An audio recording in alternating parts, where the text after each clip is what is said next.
네, 학생과 학부모, 교육 주체들이 전하는 학부모 수첩입니다. 네, 매주 주말 이 교육 이슈에 맞게 전해드리고 있는데요. 이 새학기 시작과 동시에 최근 이 학교폭력 가해 학생에 대한 학교 생활 기록부 삭제가 이슈입니다.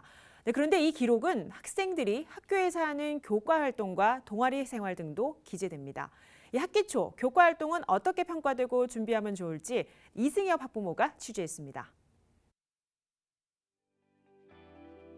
2024학년도부터 순차적으로 적용되는 2022 교육과정 개정안의 생활기록부 주요 기재 변경 사항을 보면 생활기록부에는 기재가 되지만 대입에는 반영되지 않는 부분들이 더 많아졌습니다. 그만큼 공교육과 학교 내의 활동이 더 중요해졌는데요. 이 중요한 활동 어떻게 할 수 있을까요? 가장 먼저 교육부와 해당 지자체 교육청의 정보들을 파악하는 것입니다. 서울은 서울시 교육청 홈페이지에 접속하면 올해 교육과 관련된 방향성을 파악할 수 있습니다.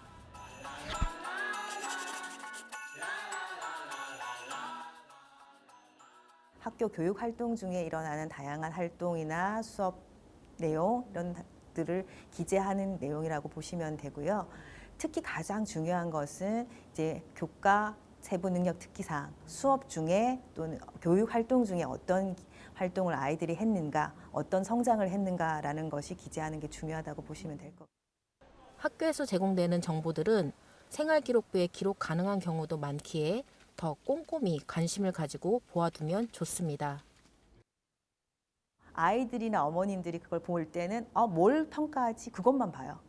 그 기준을 안 보시는 거예요. 그래서 그걸 꼼꼼히 읽어보고 준비하면 더 이번에는 아이들에게 나의 주장을 하는 주제 선정을 하는 방법이 나와 있고 그리고 자료를 찾는 방법이 이렇게 있고 자료를 어떻게 찾아야 되는지를 가 적혀 있으면 그 방법대로 가면 되거든요.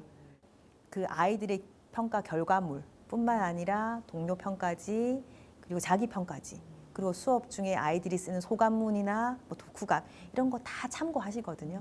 그래서 무엇보다 중요한 건 수업에 충실하게 하는 원론적인 얘기, 너무 당연한 얘기 아니야? 라고 하시겠지만 그게 가장 중요한 것 같아요.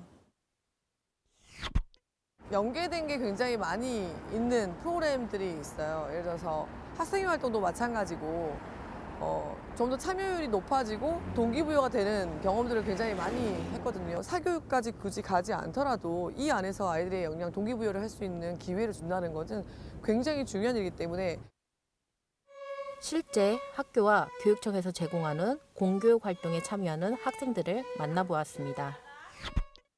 주제에 대한 뭔가 인식이나 아니면 그런 세계관들이 굉장히 많이 달라지고 일단 사람들이 경험을 많이 해보니까 나중에 실전에서도 굉장히 느련하게 능숙하게 잘하는 것 같아요. 저는 작가교실이나 청소년 기자단 등으로 활동했던 경험 때문에 쉽게 작성했던 것은 물론이고 중복률이 가장 낮아서 추가 점수도 받을 수 있었어요. 공교육 활동을 통해 새로운 방식에 도전하는 걸 주저하지 않게 되었기 때문이 가장 크다고 생각해요. 앞서 보신 대로 이 학교 교육에 필요한 다양한 정보들 얼마나 중요한지 학부모님들 다들 잘 아시겠죠? 사교육도 필요하지만 공교육의 방향성에 맞춘 교육청과 지역사회의 진로품 프로그램을 통해 지금부터 우리 자녀들의 진학과 진로 계획을 계획해 보시면 어떨까요? 학부모 수첩 이승엽이었습니다.